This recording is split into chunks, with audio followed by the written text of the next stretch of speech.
রাতের আঁধারে ছাত্রদল নেতা করছিলেন চাঁদাবাজির লেনদেন, এমন একটি খবর আসে সেনাবাহিনীর কাছে। অভিযানে গিয়ে হাতে নাতে ধরেন উপজেলা ছাত্রদলের শীর্ষ 2 নেতাকে। সঙ্গে উদ্ধার হয় চাঁদাবাজির 90,000 টাকা।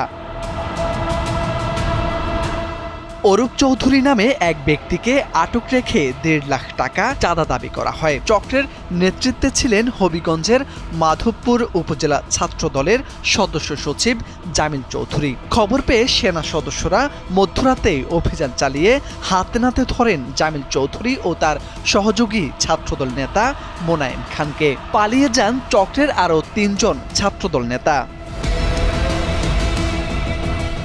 শুক্রবার সকালে সেনা সদস্যরা আটককৃত ছাত্রদল নেতাকে থানায় হস্তান্তর করেন। ওসি শহীদুল্লাহ জানান, চাঁদাবাজির অভিযোগে তাদের আটক করে থানায় আনা হয়েছে। শনিবার আদালতে পাঠানো হবে।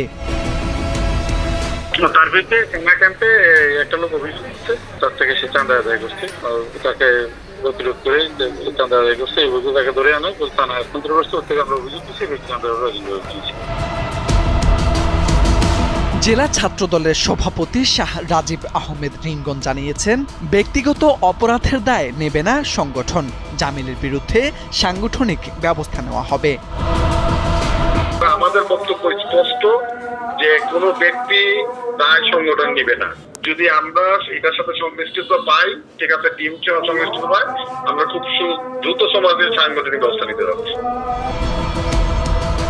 হাতে নাতে ধরা পড়া টাকা, আর সেই টাকার সঙ্গে ধরা পড়ল একজন রাজনৈতিক নেতার মুখোশ, যে মুখ একসময় সংগঠনের নেতৃত্বে ছিল। আজ সে মুখ সংগঠনের জন্য কলঙ্কের কারণ। মোর্শেদ আলম, সময়ের আলো।